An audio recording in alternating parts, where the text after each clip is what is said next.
বিশ্বরাজি, ফেরেশতা জগৎ, জড় জগৎ, সমগ্র বিশ্ব ভূমণ্ডল যা কিছু আছে আসমানে জমিনে সবাই আল্লাহ পাকের প্রশংসা করছে। আমরাও আজকে পবিত্র জুমার দিন তার শিখানো ভাষায় বলি আলহামদুলিল্লাহ। সম্মানিত ভাইয়েরা, আল্লাহ রব্বুল ইজ্জত ওয়াল জালাল আমাদেরকে কোরআন দিয়ে, আমাদেরকে নবী দিয়ে ধন্য করেছেন, ইসলাম ধর্ম দিয়ে আমাদেরকে ধন্য করেছেন।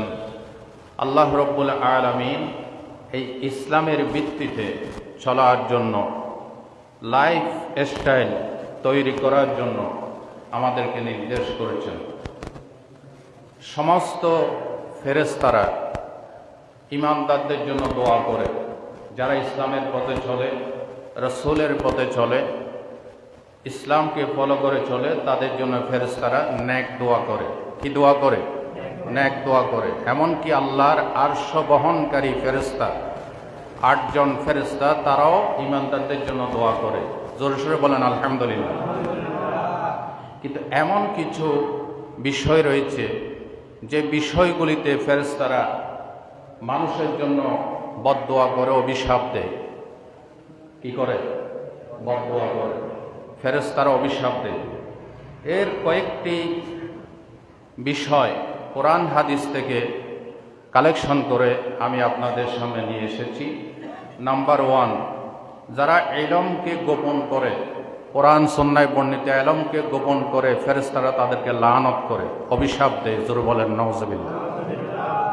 কোরআন হাদিসে এমন কোন কথা আছে যে এই কথাটা চাপা রাখো, এটা বলা যাবে না, এটা প্রকাশ করা যাবে না, এমন কোন বিধান নাই।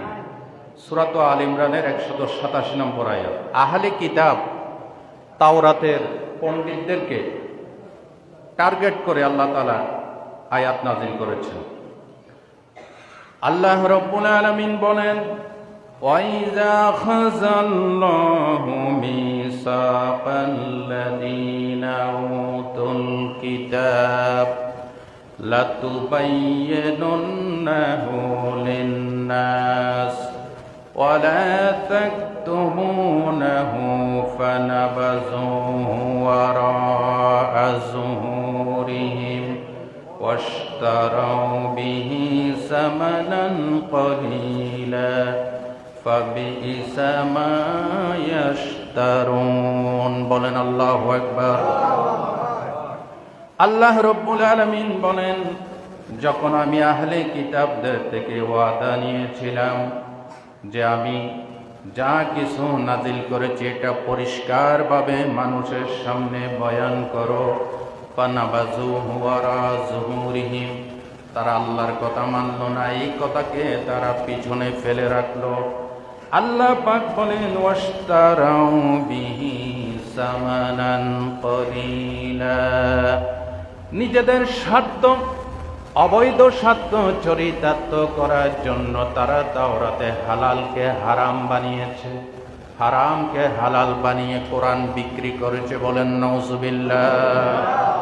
আল্লাহ পাক বলেন, ফাবিইসা মা ইয়াশতারুন, তারা যা বিক্রি করলো এটা কতই না মন্দ বিক্রি, ক্রয় বিক্রয়, নিজেদের স্বার্থের জন্য সত্য কথাকে দামাচাপা দেয়। বলেন নাউজুবিল্লাহ। আল্লাহ বলেছেন, পরিষ্কার কথা বলো, ইয়া আইয়ুহাল্লাযীনা আমানু ইত্তাকুল্লাহ ওয়া কুলু কাওলান সাদীদা, হে ঈমানদারগণ, তোমরা আল্লাহকে ভয় করো এবং সঠিক কথা বলো, সিধা কথা বলো। যত সিধা তত অনেকের অসুবিধা, ঠিক কিনা? অথচ আল্লাহ বলেছেন কুলু কাওলান সাদীদা, যথার্থ কথা বলো, সত্য কথা বলো। সূরা আহজাবের ভিতর আল্লাহ বলেছেন কোন কথা গোপন রাখা যাবে না। এবার আসেন সূরাতুল বাকারার 159 নম্বর আয়াত। আল্লাহ রাব্বুল আলামিন বলেন, ইন্নাল্লাযীনা ইয়াকতুমুনা মা আনজালনা মিনাল বায়্যিনাতি ওয়াল হুদা মিন বা'দি মা বায়্যানাহু লিন-নাসি ফিল কিতাব উলাইকা ইয়ালআনুহুমুল্লাহ ওয়া ইয়ালআনুহুমুল লাঈনুন। বলেন আল্লাহু আকবার। আল্লাহ রাব্বুল আলামিন বলেন, নিশ্চয় যারা আমি কিতাবে পরিষ্কার দলিল দেওয়ার পরও, হেদায়েতের কথা কিতাবে ব্যঙ্গে ব্যঙ্গে বলার পরও যারা গোপন করে, আল্লাহ পাক বলেন তাদের উপর আল্লাহ লানত করেছেন এবং সমস্ত লানতকারী ফেরেশতারা, সমস্ত অভিশাপ দানকারীরা তাদেরকে অভিশাপ দেয়। বলেন নাউজুবিল্লাহ। তার মানে হলো কোরআন নাজিল করেছেন আল্লাহ, এই কোরআনের কোনো কথা গোপন করা যাবে না। যখন মদের বিরুদ্ধে বলার দরকার তখন মদের বিরুদ্ধে বলতে হবে। যখন সমাজে জেনা ব্যভিচার বেড়ে যায় তখন জেনার বিরুদ্ধে বলতে হবে। যখন সমাজে মিথ্যা বেড়ে যায় মিথ্যার বিরুদ্ধে বলতে হবে, ঠিক কিনা? অথচ আমরা উল্টা, যখন সুদ বেড়ে যায় তখন সুদের কথাকে দামা ছাপা দেয় যে এখন এটা বলা ঠিক না। যখন সুদ থাকবে না তখন বলতে হবে। জিনিসটা উল্টা হয়ে গেছে না? আল্লাহ বলেছেন যারা যথা সময়ে হক কথা গোপন করবে তাদের উপর কার লানত? সমস্ত ফেরেশতা জগৎ তাদেরকে লানত করে। তাহলে নাম্বার 1, যারা ইলমকে গোপন করে। তিরমিজি শরীফের হাদিস, রাসূলুল্লাহ বলেছেন, মানিল তামাসা রিদা আল্লাহি বিসাখাতিন নাস কাফাহুল্লাহু মাউনাতান নাস। যারা আল্লাহ সন্তুষ্টি কামনা করে মানুষকে অসন্তুষ্ট করে হলেও তাদেরকে আল্লাহ, মানুষের অনিষ্টতা থেকে আল্লাহ নিজেই হেফাজত করবেন। এর পরের অংশ রাসূলুল্লাহ বলছেন, ওয়ামানিল তামাসা রিদান নাস বিসাখাতিল্লাহ ওয়াকালাহুল্লাহু ইলান নাস। আর যে ব্যক্তি আল্লাহকে অসন্তুষ্ট করে হলেও মানুষকে সন্তুষ্ট করে, আল্লাহ বলেন আমি তাদেরকে মানুষের হাতে সুপর্দ করি। নাউজুবিল্লাহ বলেন। মানুষের হাতে আল্লাহ তাদেরকে বেইজ্জত করায়। মানুষ পূজা করে, যাদের পূজা করে তারাই তাদেরকে বেইজ্জত করে, ঠিক কিনা বলেন? এই জন্য খতিব, ইমাম, খুতাবা, খতিব শব্দের অর্থ হচ্ছে উপদেশ দানকারী। যখন যে উপদেশ প্রয়োজন সেই উপদেশ যিনি দেন, কাউকে ভয় করে না, তাকে বলা হয় খতিব। তাকে কি বলা হয়? খতিব। পক্ষান্তরে যারা মানুষের বই থরথর করে কাঁপে, নেতার বই, লিডারের বই, মুরব্বীর ভয়ে, মসজিদের সভাপতি সেক্রেটারি বই হক কথা বলে না, তারা ইমাম নয়, তারা খতিব নয়, তারা জনগণের জুতা বহন করা উচিত তাদের। কারণ কি? আপনি গোলামের পিছনে নামাজ পড়ছেন, ইমামের পিছনে পড়তেছেন না। ইমাম যদি হয় তার কমান্ড, তার নেতৃত্ব মানতে হবে। তাহলে যারা ইলম গোপন করে তাদের উপর কার লানত? আল্লাহর লানত, ফেরেশতাদের না। 2 নাম্বার, কাফের এবং মুরতাদ। যারা এমন কথা বলে যে কথার দ্বারা সে ইসলাম থেকে বেরিয়ে যায়, এমন কাজ করে ইসলাম ধর্ম থেকে মুরতাদ হয়ে যায়, তাদেরকে ফেরেশতারাও লানত করে, আল্লাহ লানত করে, সমস্ত নবী রাসূলরা তাদেরকে লানত করে। আল্লাহ রাব্বুল আলামিন সূরাতুল বাকারার 161 নম্বর আয়াতে বলেন, ইন্নাল্লাযীনা কাফারু ওয়া মাতু ওয়া হুম কুফফার উলাইকা আলাইহিম লা'নাতুল্লাহ ওয়াল মালাইকাতি ওয়ান নাসি আজমাইন। বলেন আল্লাহু আকবার। রব্বুল আলামিন বলেন, নিশ্চয়ই যারা কুফরি করে, কাফের অবস্থায় মৃত্যুবরণ করে, তাদেরকে সমস্ত ফেরেশতারা, সমস্ত মানুষ এবং আল্লাহ নিজেও তাদেরকে লানত করে। বলেন নাউজুবিল্লাহ। মুসলিম ধর্মের ভিতরে, মুসলমান জাতির ভিতর এমন কিছু অপদার্থ আছে যারা নামাজ পড়ে, রোজা করে, যাকাত দেয়, হজ করে, কিন্তু এমন কথা বলে সে নিজেও জানে না ইসলাম থেকে সে কাফের হয়ে গেছে। আছে না নাই? জোরে বলেন, আছে না নাই? যেমন তকদিরের, ভাগ্যের মালিককে, খাইরিহি ওয়া শাররিহি মিনাল্লাহি তাআলা। ভালো মন্দের মালিক কে? এখন যদি মনে করে না আল্লাহ সব কিছু ভাগ্য ঠিক করতে পারে না, কিছু কিছু দরবারে গিয়ে, কিছু কিছু মাজারে গিয়ে ওই ওলিদেরকে রাজি খুশি করে আল্লাহ থেকে আদায় করে নিতে হয়। আরো ধরে বলেন নাউজুবিল্লাহ। তাহলে আল্লাহর সাথে কুফরি হয়েছে নাকি হয় না? সাথে সাথে ইসলাম থেকে কি হয়ে গেছে? বের হয়ে গেছে। খুব সতর্ক। ইসলামে যারা ঢুকেছেন এমন কোন কথা বলা যাবে না, এমন কাজ করা যাবে না যেটা কোরআন হাদিসের সাথে কন্ট্রাডিকশন সৃষ্টি করে সাংঘর্ষিক হয়। আপনি নিজেও জানবেন না যে কখন আপনার সবকিছু বরবাদ হয়ে গেছে। এই নামাজ রোজা কোনো কাজে লাগবে? আল্লাহ রাব্বুল আলামিন বলেন, কিভাবে আমাকে অস্বীকার করো? কাইফা তাকফুরুনা বিল্লাহি ওয়া কুনতুম আমওয়াতা ফাআহইয়াকুম সুম্মা ইউমীতুকুম সুম্মা ইউহয়ীকুম সুম্মা ইলাইহি তুরজাউন। কার বাণী? আর জোরে বলেন। সূরাতুল বাকারার 28 নম্বর আয়াত আল্লাহ পাক বলেন, কিভাবে অস্বীকার করো অথচ তোমরা ছিলে মায়ের পেটের ভিতরে মৃত। ফাআহইয়াকুম, আমি জীবন দান করেছি, অতঃপর হায়াত সমাপন শেষে আবার মৃত্যু দান করব, অতঃপর কবর থেকে আবার জিন্দা করব। আমার কাছে ফিরে আসতে হবে। কিভাবে আমাকে অস্বীকার করো? কে বলেছেন? আল্লাহ। ভাই ও বন্ধুগণ, আল্লাহ রাব্বুল আলামিন বলেন, যারা কাফের এবং মুরতাদ তাদেরকে কিয়ামতের দিন আল্লাহ রাব্বুল আলামিন মাথার উপর বর করে হাঁটাবেন। কিসের উপর বর করে? মাথার উপর বর করে হাঁটাবেন। সূরাতুল ফুরকানের 36 নম্বর আয়াত, আল্লাযীনা ইউহশারুনা আলা উজুহিহিম ইলা জাহান্নাম শাররুম মাকানান ওয়া আদাল্লু সাবিলা। রব্বুল আলামিন বলেন, এই কাফেরদেরকে আমি মাথার উপরে বর করে পা দুটো উপরে দিয়ে হাঁটাবো। এই আয়াত শোনার পর একজন সাহাবী বললেন, ইয়া নবী আল্লাহ, ইউহশারুল কাফিরু আলা ওয়াজহি ইয়াউমাল কিয়ামা। কিয়ামতের দিন কাফেরদেরকে আল্লাহ মাথার উপরে কিভাবে বর করে হাঁটাবেন? আল্লাহর নবী বলেন, আলাইসা হাযাম শাহু আলা রিজলাইন ফিদ দুনিয়া কাদিরান আলা আন ইয়ামশিয়াহু আলা ওয়াজহিহি ইয়াউমাল কিয়ামা। সাহাবী শোনো, যে আল্লাহ দুনিয়াতে দুই পায়ের উপর বর করে হাঁটাতে পারছেন, তিনি বুঝি মাথার উপর বর করে হাঁটাতে পারবেন না? আরো জোরে বলেন, পারবেন। এদেরকে লাঞ্ছনাদায়ক শাস্তি দিতে হবে। এই হাদিসটা আসছে বুখারী শরীফে। আল্লাহ তাদেরকে মাথার উপর বর করে হাঁটাবেন।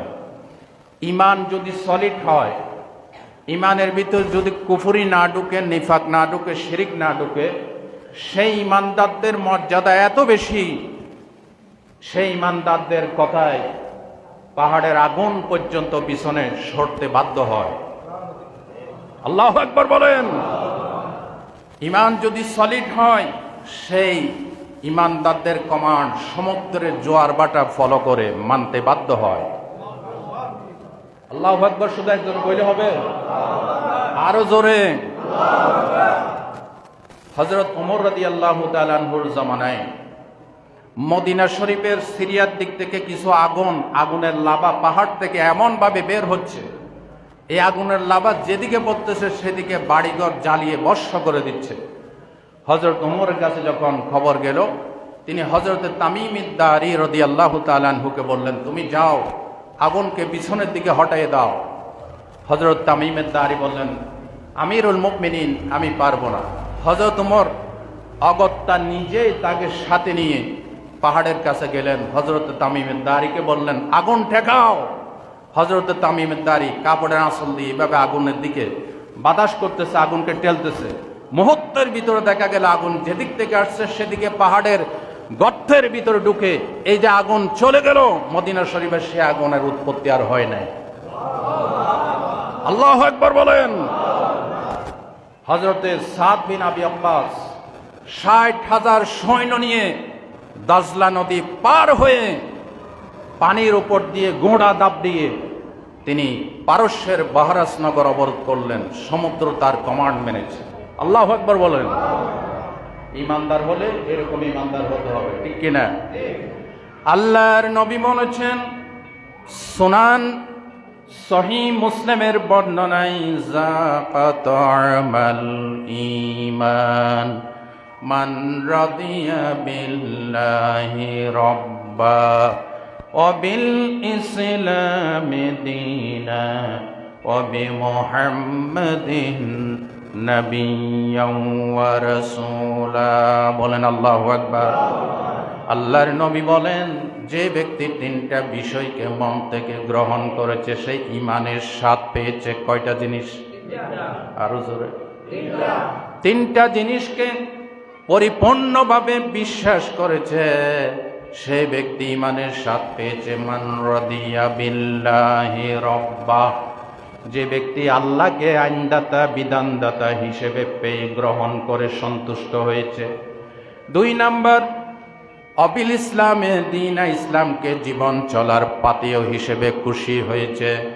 ৩ নাম্বার, কবে মুহাম্মাদিন নাবিয়্যান ওয়া রাসূলা, মুহাম্মদ সাল্লাল্লাহু আলাইহি ওয়াসাল্লামকে অনুকরণীয় আদর্শ লিডার হিসেবে পেয়ে গ্রহণ করেছে।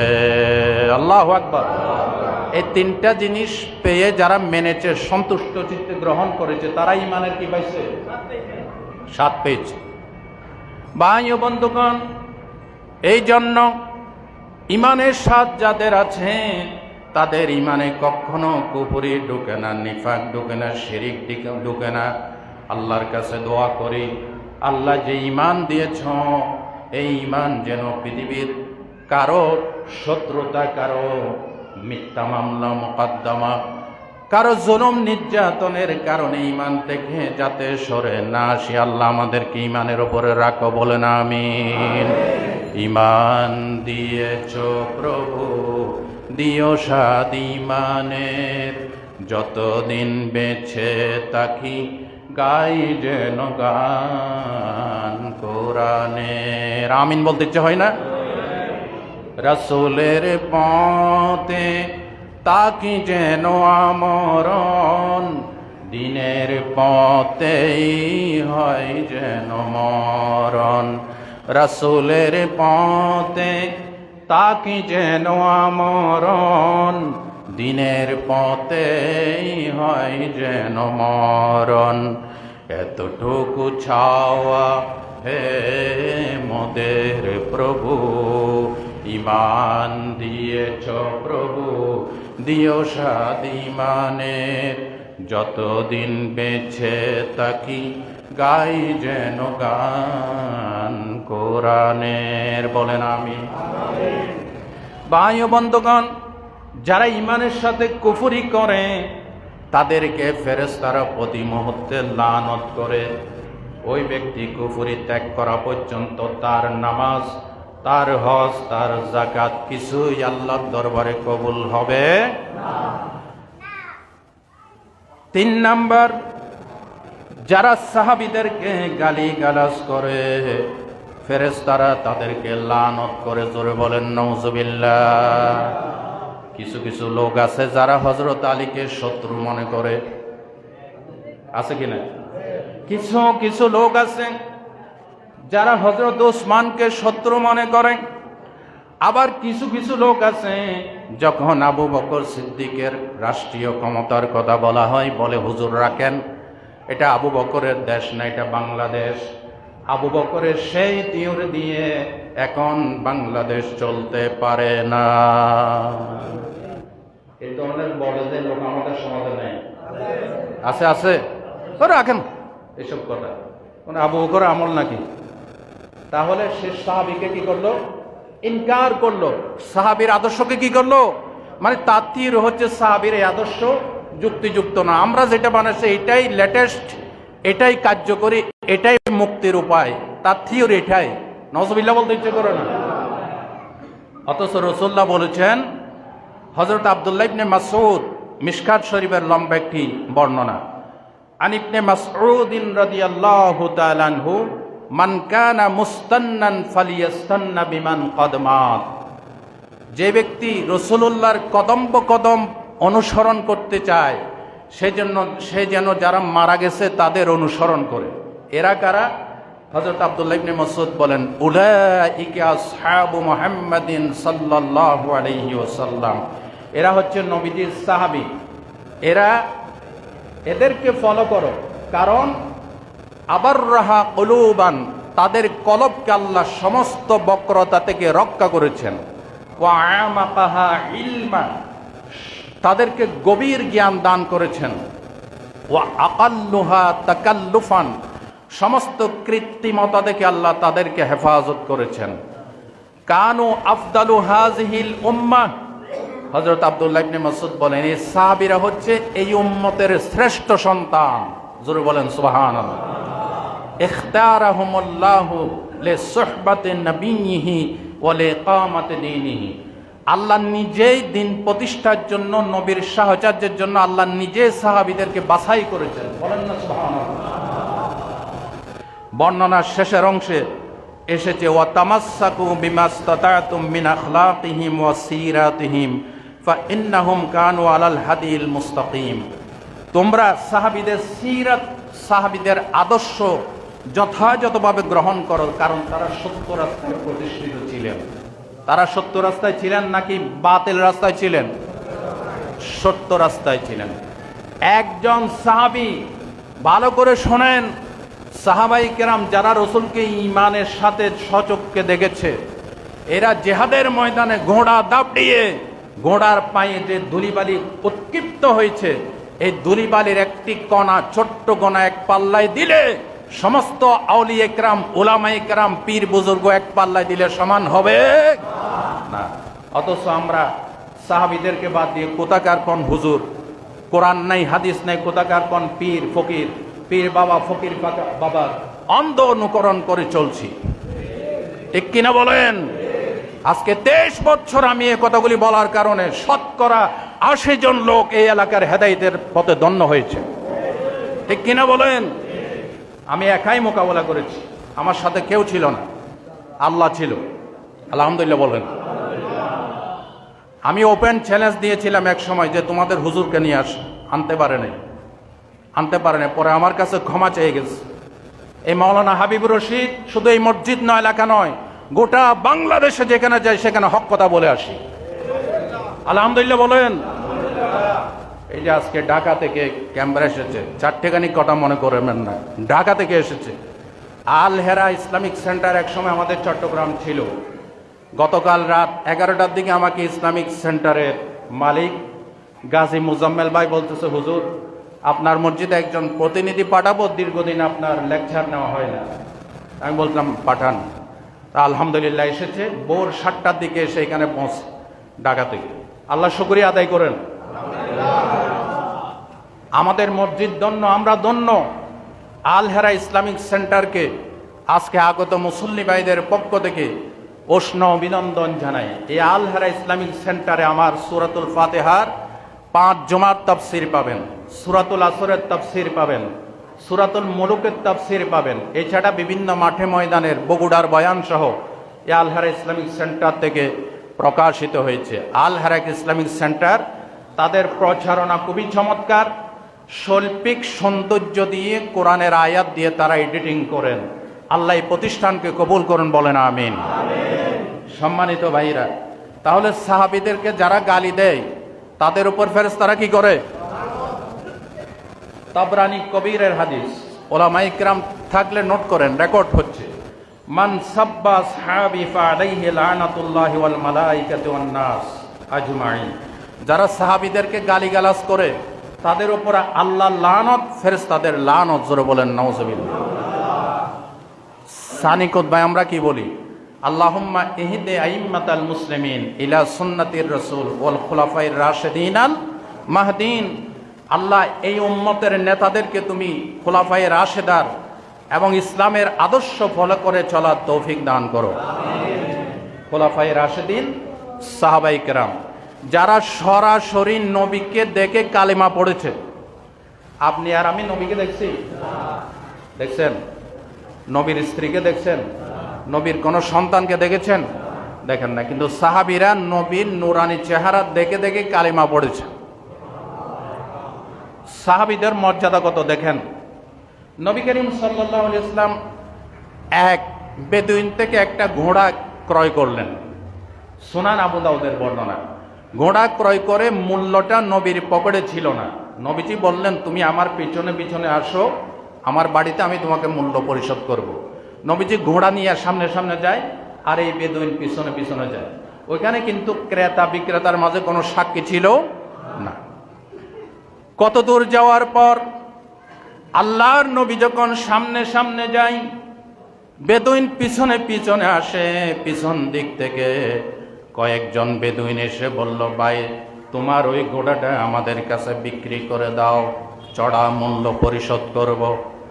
ওই বেদুইন লোভের বশবর্তী হয়ে আল্লাহর নবীকে বললেন, একটু থামেন, আপনি কি ঘোড়াটা ক্রয় করবেন? বলে, একটু আগেই তো তোমার সাথে কথাবার্তা চূড়ান্ত হয়ে গেছে, আমি বাড়িতে গিয়ে তোমাকে মূল্য পরিশোধ করব। ওই বেদুইন বলল, আপনার কাছে আমি ঘোড়া বিক্রি করি নাই। নবীজি বললেন, একটু আগে তো তুমি দাম দর ঠিক করে বিক্রি করলে। ওই বেদুইন বলল, সাক্ষী কে আছে? সাক্ষী হাজির করেন। আল্লাহর নবী বলেন, ঘোড়াটা কেনার সময় কোনো সাক্ষী ছিল না। এইভাবে কথাবার্তা বলতে বলতে লোকজন জড়ো হয়ে গেছে। সেখানে হযরতে খুজাইমা রাদিয়াল্লাহু তাআলা আনহু উপস্থিত হলেন। নবীজি বললেন, খুজাইমা, আমি তার থেকে ঘোড়াটা কিনে নিয়েছি, বাড়িতে গিয়ে মূল্য পরিশোধ করব। অথচ সে বলেছে আমি কিনি নাই, আমার কাছে কোনো সাক্ষী নাই। হযরতে খুজাইমা বলেন, ইয়া রাসূলুল্লাহ, আমি নিজে সাক্ষী হয়ে গেলাম। বলেন আল্লাহু আকবার। নবীজি বললেন, তুমি কিভাবে সাক্ষী হও? ওটা ঘোড়াটা বিক্রি করার সময় তুমি তো ছিলে না।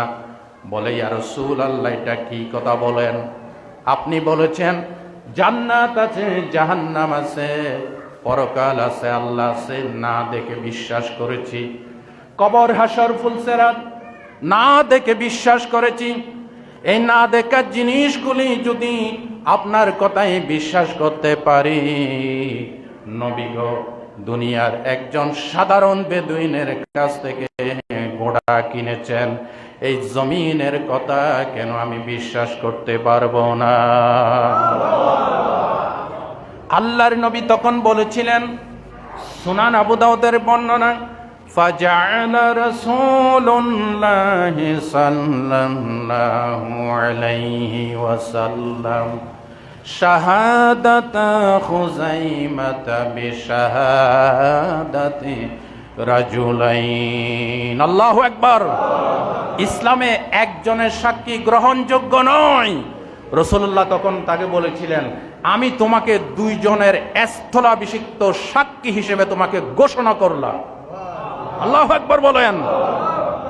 রাসূলুল্লাহ এই একজন সাহাবীর সাক্ষী গ্রহণ করেছেন, বলেছেন তুমি দুই সাক্ষীর অধিকারী। নবী করিম সাল্লাল্লাহু আলাইহি ওয়াসাল্লাম তাকে যুস শাহাদাতাইন উপাধি দিলেন। এদের নাম হচ্ছে সাহাবায়ে কেরাম, যারা নবীকে দেখে কালেমা পড়েছে, নবীর জন্য জীবন দিয়েছে, রক্ত দিয়েছে, বাড়িঘর ছেড়েছে, এরা হচ্ছে সাহাবায়ে কেরাম। সুতরাং সাহাবায়ে কেরামদেরকে যারা খারাপ বলে, সাহাবীদের আদর্শ মানে না, সাহাবীদেরকে ঠিক ইনকার করে, ইগনোর করে, তাদেরকে ফেরেশতারা লানত করে। জোরে বলেন নাউজুবিল্লাহ। আর জোরে বলেন নাউজুবিল্লাহ।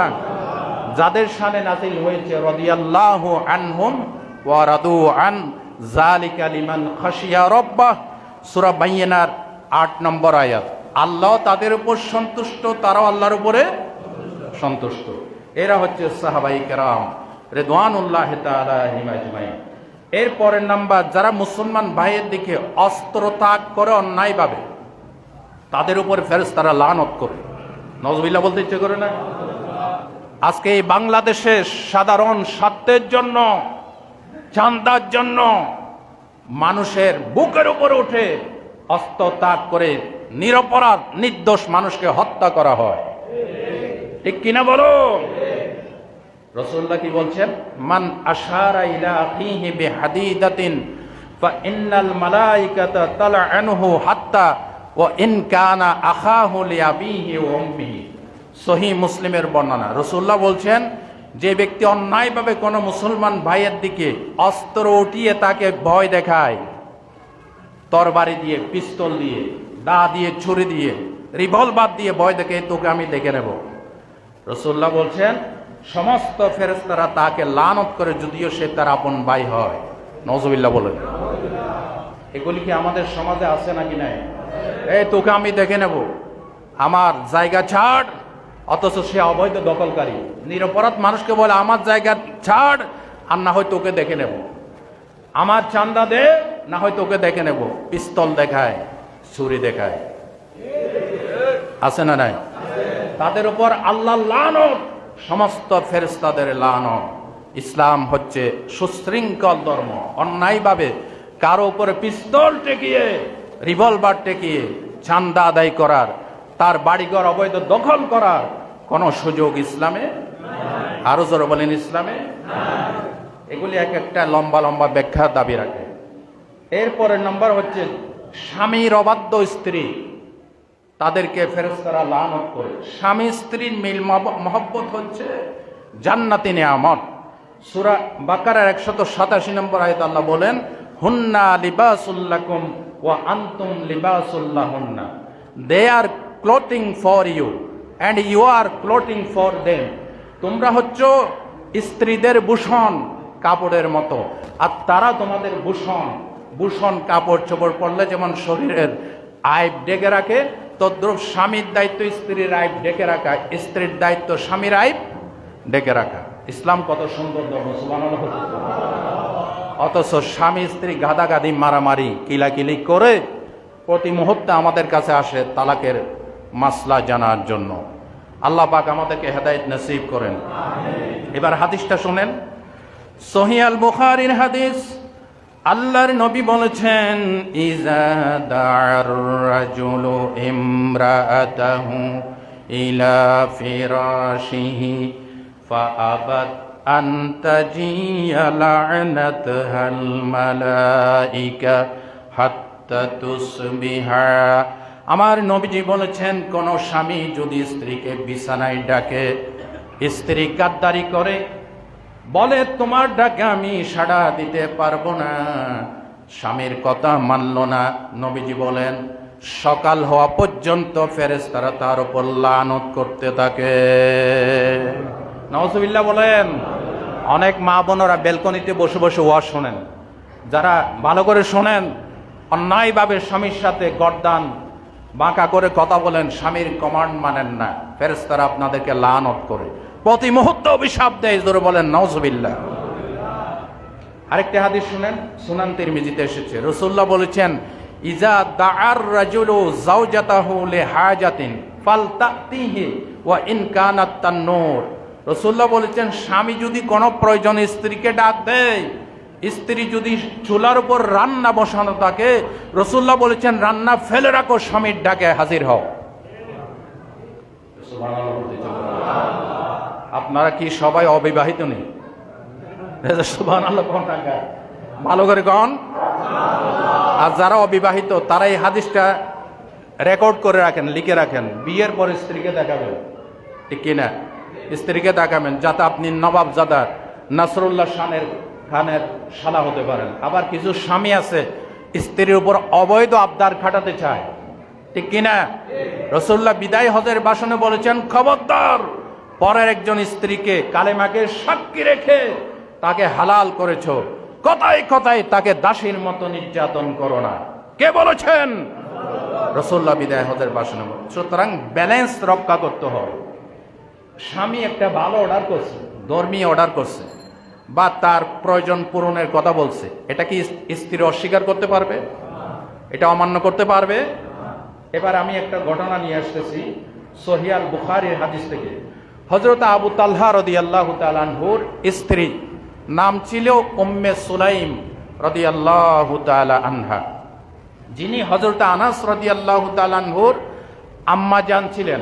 আনাসের বাবার নাম ছিল মালিক ইবনে নাজার। হযরত উম্মে সুলাইম যখন ইসলাম কবুল করে, তার প্রথম স্বামী আনাসের বাবা মালিক ইবনে নজর রাগান্বিত হয়ে স্ত্রীর সাথে শাম দেশে চলে গেছে। ইসলাম কেন কবুল করছে? এবার বলেন, এই ক্ষেত্রে স্বামীর কথা মানা যাবে? বলেন, স্বামীর কথা মানা যাবে? স্বামী যদি বলে ইসলাম কবুল করা যাবে না, স্বামীর এই কমান্ড মানা যাবে না। স্বামী যদি এই ক্ষেত্রে যুদ্ধ করতে আসে, তার সাথে যুদ্ধ অবতীর্ণ হতে হবে, তারপর ইসলাম মানা যাবে, ইসলাম ছাড়া যাবে না। এবার স্বামী চলে গেল, আর আসলো না। হাদিস শরীফে এসেছে ওই অবস্থায় শাম দেশে তার মৃত্যু হয়ে গেল, আর স্ত্রীর কাছে ফেরত আসলো না। পরে হযরত আবু তালহার কাছে, আবু তালহা তখনও কাফের, হযরত উম্মে সুলাইম বিয়ের প্রস্তাব দিলেন, তুমি যদি ইসলাম কবুল করো, এটাকে আমি মোহরানা হিসেবে ধরে নেব এবং তোমার সাথে আমি ঘর সংসার করব। মারহাবা বলেন। ইতিহাসে লেখা হয়েছে এটাই ছিল ইসলামের শ্রেষ্ঠ মোহরানা, যেটা ইসলাম কবুলের জন্য মোহরানা হিসেবে স্ত্রীর স্বীকৃতি দিয়েছে। হযরত আবু তালহা ইসলাম কবুল করলেন, ইসলাম গ্রহণ করলেন। মারহাবা বলেন। বিয়ে হয়ে গেল। বিয়ে হওয়ার পর তাদের গর্ভে এক পুত্র সন্তান আসলো। পুত্র সন্তানের নাম রাখা হলো উমাইর। উমাইর, রাসূলুল্লাহ মাঝে মাঝে উমাইরের কাছে গিয়ে তার সাথে খেলাধুলা করতেন, তাকে আনন্দ দিতেন। একদিনের ঘটনা, হযরত আবু তালহা বাইরে চলে যাচ্ছেন, যে আমি কখন আসি ঠিক নাই, আমার ছেলেটা জ্বর আক্রান্ত, আমার ছেলেটাকে দেখে রাখবে। এবার স্বামী গেল, হঠাৎ করে জ্বর এমনভাবে বাড়লো, হযরতে আবু তালহার সন্তানটা ইন্তেকাল করলো। বলেন ইন্না লিল্লাহি। স্বামী ভক্ত মহিলা কেমন দেখেন। হযরত উম্মে সুলাইম ঘরের লোকদেরকে, আশেপাশের লোকদেরকে জড়ো করে বললেন, আমার স্বামী যদি রাত্রে আগমন করে, খবরদার আমার স্বামীর কাছে সন্তানের মৃত্যুর কথা বলিও না।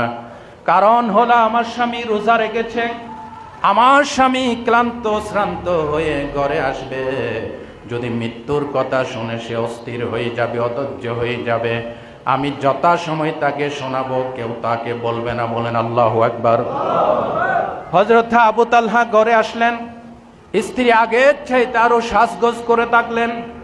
ঘরে যখন আসলেন, হাসি মুখে স্ত্রী স্বামীকে বরণ করে নিলেন, আর বললেন, প্রাণের স্বামী গো, আপনার জন্য খাবার দাবার রেডি করে রেখেছি, আপনি খাবার দাবার গ্রহণ করেন। খাবার দাবার গ্রহণ করা শেষ, বিছানায় চলে গেলেন। এরপরও বললেন না। স্বামী স্ত্রী রাত্রি বেলায় মিলন করলেন। সকাল বেলায় গোসল করার পর হযরতে উম্মে সুলাইম স্বামীকে বললেন, প্রাণের স্বামী গো, আজকে তোমার সন্তানটা জ্বরে আক্রান্ত হয়ে ইন্তেকাল করেছে। আল্লাহু আকবার। হযরত আবু তালহা ডুকরে কেঁদে উঠলেন, বললেন, আমার প্রাণের স্ত্রী আগে কেন বললেন না? এক দৌড় দিয়ে নবীর কাছে গিয়ে স্ত্রীর বিরুদ্ধে নালিশ করলো, ইয়া রাসূলুল্লাহ, আমার সন্তান মারা গেছে, আমার স্ত্রী কিছুই বলল না, আমি ঘরে ঢুকে স্ত্রীকে খুশি করেছি, মিলন করেছি। আল্লাহর নবী কোন তাদেরকে ধিক্কার দিলেন না, স্ত্রীর বিরুদ্ধে একটা কথা বললেন না। আল্লাহর নবী বললেন, আবু তালহা, গত রাত্রের মিলনে আল্লাহ তোমাদেরকে বরকত দান করো। আল্লাহু আকবার।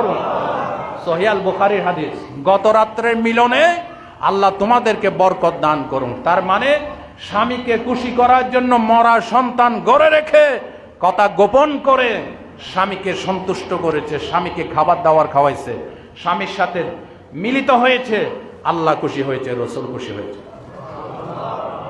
আরো জোরে। তার মানে স্বামীর মর্যাদা বোঝানো হয়েছে। রাসূলুল্লাহ তখন হাত তুলে দোয়া করলেন, আল্লাহ তুমি আবু তালহাকে, উম্মে সুলাইমকে একটা নেককার সন্তান দান করো। পরবর্তীতে তাদের 10 জন সন্তান, পুত্র সন্তান জন্ম লাভ করলো। আল্লাহু আকবার বলেন। প্রথম সন্তান যখন আসলো, নবীজির দরবার আনা হলো। নবীজি বললেন, কয়েকটা খেজুর নিয়ে আসো। খেজুর নিয়ে আসা হলো, নবীজির মুখের ভিতর দিয়ে চিবিয়ে বাচ্চার মুখে দিলেন। এটাকে বলা হয় তাহনিক। এটাকে কি বলা হয়? তাহানিক। বড় আলেম, বড় খতিব, বড় ইমাম, এদের কাছে নিয়ে বাচ্চাদেরকে তাহানিক করাবেন। মিষ্টান্ন, হুজুরের হাতে একটু মিষ্টান্ন তার মুখে দিবেন। সুবহানাল্লাহ বলতে ইচ্ছে করে না? নবী করিম সাল্লাল্লাহু আলাইহি ওয়াসাল্লাম তাদের জন্য দোয়া করলেন। সুতরাং উম্মে সুলাইম সম্পর্কে বুখারীর আরেকটা হাদিস এসেছে, আমি সেটা আপনাদেরকে শোনাই। উম্মে সুলাইম সাধারণ মহিলা নন, রাসূলুল্লাহ বলেছেন, রাআইতুনি দাখালতুল জান্নাহ ফা ইজা আনা বির রুমাইসা ইমরাতু আবি তালহা। আমি স্বপ্ন যুগে জান্নাতে ঢুকেছি, সেখানে আবু তালহার স্ত্রী রুমাইসাকে আমি দেখতে পেয়েছি। কি আমল! নামাজ রোজা তো আছে, স্বামীকে খুশি করছে। স্বামীকে কি করছে? খুশি করছে। আমাদের স্ত্রীরা সারাদিন হাসি মুখে থাকে, স্বামী যখন ঘরে আসার টাইম হয় মুখটাকে হাতে পাতিলের তলার মতো, হাড়ির মতো মলিন করে রাখে, মনে হচ্ছে 14 গোষ্ঠীর উপর খোদার গজব পড়ছে। ঠিক কিনা বলো? বাপের বাড়ি বিয়ে শাদীতে যখন যায় নতুন নতুন কাপড় পরে যায়, স্বামী যখন আসবে পাড়া ছিটা, যেটা দুর্গন্ধ, ছেঁড়া কাপড়টাই পরে রাখে। ঠিক কিনা? এটা ইসলামের বিধান নয়। রাসূলুল্লাহ বলেছেন, শোনেন হাদিস, সুনান তিরমিজির বর্ণনা, আইয়ুমা ইমরাতিন মাতাত ওয়া যাওজুহা আনহা রাদিন দাখালাতিল জান্নাহ। যে মহিলা এমন অবস্থায় মারা গেছে, তার স্বামী ভালো বিষয়ে, ধর্মীয় বিষয়ে, মানবিক বিষয়ে, সাংসারিক বিষয়ে তার উপর সন্তুষ্ট ছিল, রাসূলুল্লাহ বলছেন দাখালাতিল জান্নাহ, এই মহিলা জান্নাতে প্রবেশ করবে। সুতরাং স্বামী ভক্ত মহিলা আল্লাহ যারা আছে তাদের জন্য দোয়া করি। স্বামী যখন আসবে স্বামীকে একটা কথা দিয়ে হাসাবেন, স্বামীকে ভালো একটা শাড়ি পরে আনন্দ দেওয়ার চেষ্টা করবেন। আমাদের মহিলারা তো শুধু পাই নাই খাই নাই, পাই নাই খাই নাই, তোমার বাড়িতে এসে জীবনে একটা ভালো কাপড় পাইলাম না, ভালো বিছানা পাইলাম না। ঠিক কিনা? আরো জোরে কোন ঠিক কিনা? বলে তুমি কি ফকিরউদ্দিন মোল্লা, আমার খালাতো বোনের জামাই, মামাতো বোনের জামাই, চাচাতো বোনের জামাই, TV, fridge, AC, wifi connection, কোনো কিছুর অভাব নাই, তুমি কোন ফকিরউদ্দিন মোল্লা? এগুলি কইতে কইতে কইতে যে স্বামী হালাল খায়, বাধ্য হয়ে স্ত্রীর মনোরঞ্জনের জন্য হারাম খাওয়া শুরু করছে। ঠিক কিনা বলো? সুতরাং স্ত্রীর ভূমিকা অনেক বেশি স্বামীকে ভালো পথে আনার জন্য। আজকের পয়েন্টে ফিরে আসেন। সুতরাং যারা স্বামীর অবাধ্য স্ত্রী, শরীয়ত মানে না, স্বামীর কমান্ড মানে না, তাদেরকে ফেরেশতারা প্রতি মুহূর্তে লানত করে, অভিশাপ দেয়, ওই সংসারের শান্তি হবে না। আল্লাহ আমাদেরকে বুঝার তৌফিক দান করে। সংসার সুন্দর হয় রমণীর গুণে, সংসার সুন্দর হয় রমণীর গুণে। আমার ওয়াজে আমি বলি, মা গুণে জি, গাই গুণে কি, গাছ গুণে গোটা। গাছ ভালো হলে ফল ভালো হয়, গাই ভালো হলে দুধ ভালো হয়, মা ভালো হলে ছেলে মেয়ে ভালো হয়। সর্বপ্রথম ভাষাটা আদব, আদব, আদব কায়দা বাবার থেকে শিখে না মার থেকে শিখে? মায়ের থেকে শিখে। বাবা সবসময় বাইরে বাইরে থাকে আইন কামে, রুজি রোজগারের জন্য। সর্বপ্রথম আদব কায়দাটা মার থেকে শিখবে। ও মাইরা, ও বোনেরা, প্রাণ কোলে আপনাদের প্রতি বিনীত আহ্বান জানাই, স্বামী ভক্ত হন। স্বামী ভক্ত মহিলা এবং স্ত্রী সন্তানদের জন্য কল্যাণকামী হন। আপনি ভালো হলে, একটা মা ভালো হলে গোটা সংসার ভালো হয়ে যায়। এই জন্য নেপোলিয়ন বোনাপার্ট বলেছেন, give us good mothers and I will give you a good friends. আমাকে একটা ভালো মা উপহার দাও, আমি গোটা তোমাদেরকে একটা ভালো জাতি উপহার দেব। সুবহানাল্লাহ বলেন। আজকের এই বক্তব্য আমাকে এবং মিডিয়ার মাধ্যমে যারা শুনবেন সকলকে, আগত মুসল্লি ভাইদেরকে আল্লাহ আমল করার তৌফিক দান করেন, বলেন আমিন। যারা সুন্নত পড়বেন সুন্নত পড়ে নেন।